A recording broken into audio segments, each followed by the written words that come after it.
Video like जरूर कर लीजिए और ऐसे वीडियो लगातार फ्री में पाने के लिए चैनल को तुरंत सब्सक्राइब कर लीजिए और बेल आइकन को जरूर टैप कर लीजिए ताकि आगे भी सारे वीडियो आपको मिलते रहे। यूट्यूब में फॉलो करते हैं तो प्लीज ये वाला फ्री टेलीग्राम चैनल जरूर ज्वाइन कर लीजिएगा। सारे नोटिफिकेशन सारे अपडेट यहीं पे आते हैं, ध्यान रखिएगा। सारे क्वेश्चन अटेम्प्ट करिए और स्कोर अपना तुरंत कमेंट करके बताइए कितने सही हो रहे हैं कितने गलत हो रहे हैं, जल्दी से कमेंट करके बताइए। सभी व्यूअर्स का बहुत बहुत स्वागत है एक बार फिर से यूपीपीएससी आरओ में मॉड्यूल वाइज पेड ग्रुप जो स्टडी फॉर सिविल सर्विसेज का चल रहा है, उसके साथ ही मॉड्यूल वाइज पेड क्विज भी करवाई जा रही है। इसमें 25 क्वेश्चंस होते हैं जीएस के मिक्स सब्जेक्ट के साथ। हम लोग इसका 4th पार्ट कर रहे हैं।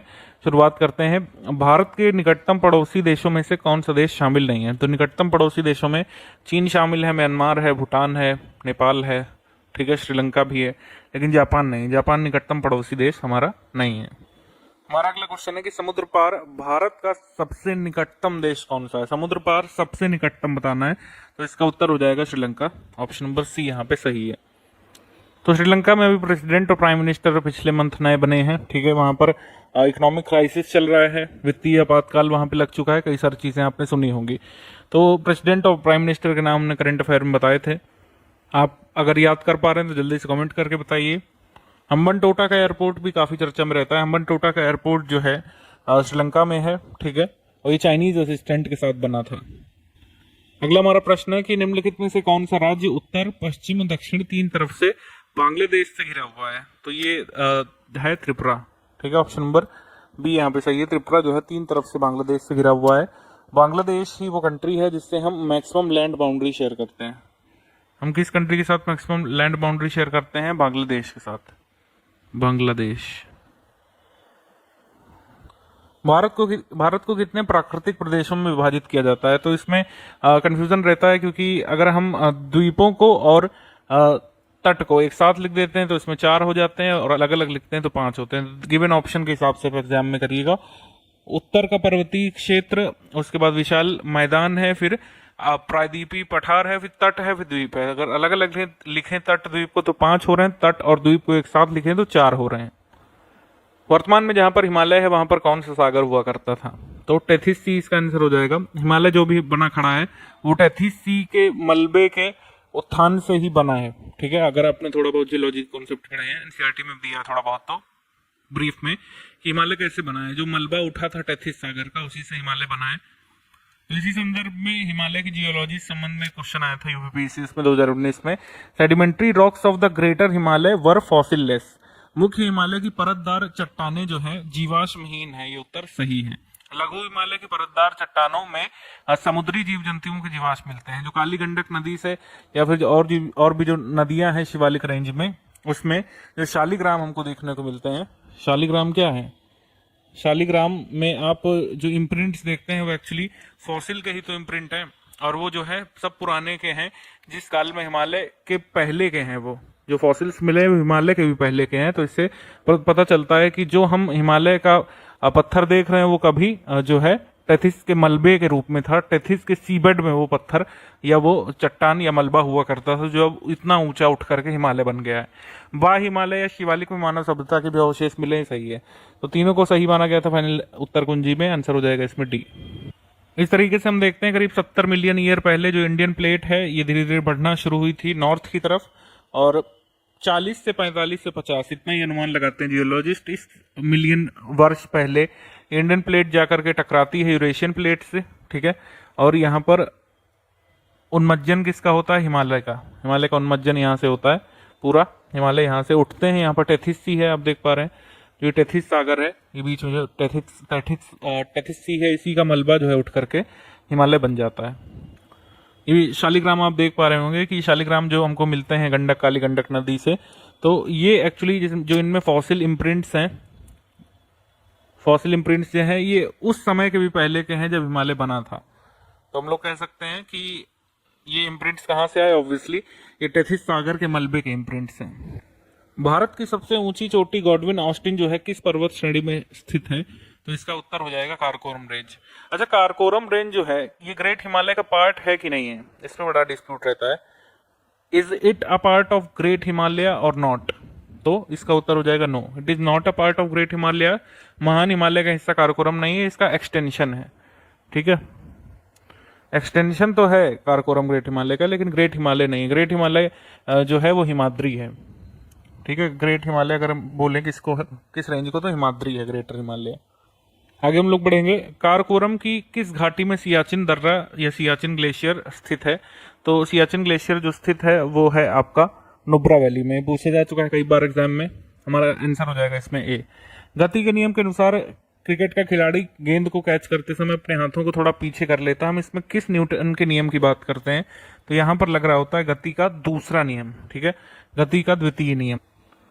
इसके बाद है कि न्यूटन की गति के तृतीय नियम के अनुसार बंदूक की गोली चलाने पर बंदूकधारी को कहाँ की ओर झटका लगता है? तो तीसरा नियम हम जानते हैं, to every action is equal and opposite reaction, ठीक है। इस तरीके से इसको दर्शाया जाता है। यहाँ जो एक्शन होगा इसका रिएक्शन पीछे की ओर जाएगा, तो बंदूकधारी को भी धक्का जो है अपने हाथ के पीछे की ओर लगेगा, ठीक है, पीछे की ओर, टुवर्ड्स बैकवर्ड। निम्नलिखित में से कौन सी एक अदिश राशि है? ठीक, अदिश राशि यहाँ पर हो जाएगी आपकी दूरी। दूरी एक अदिश राशि है, डिस्प्लेसमेंट एक सदिश राशि है, विस्थापन। आगे हमारा सवाल है कि किसी रॉकेट की उड़ान किस सिद्धांत पर आधारित होती है? तो रॉकेट प्रोपल्शन या रॉकेट प्रणोदन अगर पूछ ले तो आधारित है संवेग संरक्षण के नियम पर, यानी कि on conservation of momentum. Conservation of energy के सिद्धांत पर यह आधारित नहीं है, कंजर्वेशन ऑफ मोमेंटम के सिद्धांत पर आधारित है। निम्नलिखित में से किस वैज्ञानिक ने जड़त्व के नियम की खोज की थी? तो इसका उत्तर हो जाएगा गैलीलियो गैली, ऑप्शन नंबर बी। अगला सवाल है कि दी प्रिंसिपिया मैथमेटिका जो वर्क है वो किसका है? तो यह है आइजैक न्यूटन का, ऑप्शन नंबर ए। केरल का कौन सा शहर वाटर मेट्रो परियोजना शुरू करने वाला भारत का पहला सिटी बनेगा? तो कोची में ये बन रहा है, कह सकते हैं हम लोग वाटर मेट्रो, और एक अंडर वाटर मेट्रो टनल बनाई जा रही है। अंडर वाटर मेट्रो टनल जो है ये कहाँ पे बनाई जा रही है? ये बनाई जा रही है कोलकाता में। तो अंडर वाटर मेट्रो टनल पूछ लें भारत की सबसे पहले कहाँ बनेगी, तो उसका उत्तर कोलकाता होगा। अगर पूछ लें कि अंडर वाटर मेट्रो प्रोजेक्ट सबसे पहले कहाँ बन रहा है, तो उसका उत्तर हो जाएगा केरल, कोच्चि में। न्यूटन का कौन सा नियम जड़त्व का नियम भी कहलाता है? तो इसका उत्तर हो जाएगा फर्स्ट लॉ ऑफ मोशन, जिसमें कहा गया है कि कोई भी चीज रेस्ट में तब तक रहेगी जब तक कोई जो है फोर्स उस पर ना अप्लाई किया जाए, option number A. What is the ratio of liquid assets to net demand and net liability? इसको हम लोग क्या बोलते हैं? इसको हम लोग बोलते हैं स्टैट्यूटरी लिक्विडिटी रेशियो। तरल संपत्ति से निवल मांग और समय दायित्वों के अनुपात को किस नाम से जाना जाता है? Statutory liquidity ratio, SLR। उस प्रक्रिया के रूप में परिभाषित किया जा सकता है जिसमें सरकार एक या एक से अधिक कंपनियों को अधिकांश हिस्सेदारी बेचती है, जबकि सरकार के पास अभी भी इसका स्वामित्व होता है और अल्पसंख्यक हितधारक के रूप में बनी रहती है। तो इसको बोलते हैं स्वत्वमोचन या फिर विनिवेश। इसी को बोलते हैं हम लोग क्या? डिसइन्वेस्टमेंट। यहाँ पर इंग्लिश मीडियम में लिखा हुआ है, the process in which the government sells all the majority stake to one or more companies and it remains as a minority stakeholder. तो ये जाना जाता है डिसइन्वेस्टमेंट के नाम से। फॉरेन इंस्टीट्यूशनल इन्वेस्टर्स में क्या क्या शामिल होता है? तो इसमें इन्वेस्टमेंट बैंक शामिल होते हैं, म्यूचुअल फंड शामिल होता है, और इसमें पेंशन फंड भी शामिल होता है। तो हमारा उत्तर हो जाएगा 1, 2, 3, ठीक है। इंस्टीट्यूशनल इन्वेस्टर्स में तीनों ही शामिल हो जाएंगे। IMR का मतलब क्या होता है? शिशु मृत्यु दर को एक वर्ष के भीतर प्रति 1000 शिशुओं पर शिशु मृत्यु की संख्या के रूप में जाना जाता है। 1000 जीवित जन्मों पर जितने शिशु मर जाते हैं उसी को शिशु मृत्यु दर बोलते हैं।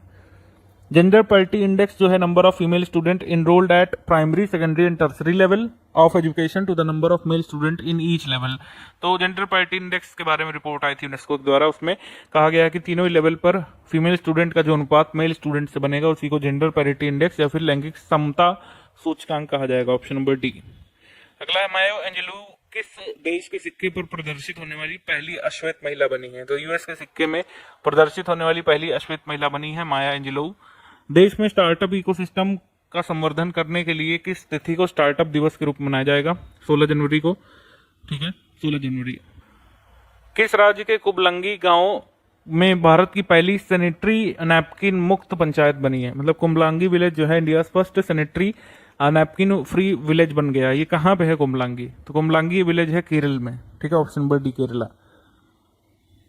इसके बाद मानाबाड़ी प्रोग्राम जो है all round development and creation of effective basic infrastructure in schools across the school. तो स्कूल के इंफ्रास्ट्रक्चर को डेवलप करने के लिए किस राज्य की सरकार ने मानाबाड़ी स्कीम शुरू की है? तो ये शुरू की है गवर्नमेंट ऑफ तेलंगाना ने, option number C.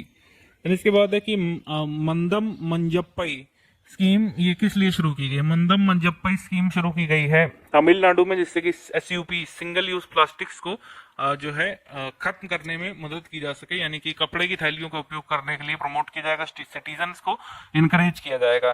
Single use plastics पर बैन का नोटिफिकेशन अगस्त 2021 में आया था, और ये बैन जो है इफेक्ट में कब से आया है, कब से बैन लागू हुआ है, अगर हमसे एग्जाम पूछ लें तो तब इसका उत्तर हो जाएगा 1 जुलाई 2022। 1 जुलाई 2022, ये दोनों डेट्स ध्यान रखिएगा, कभी कभी बीपीएससी जैसे जो पेपर्स होते हैं ये एग्जैक्ट डेट्स भी पूछ लेते हैं।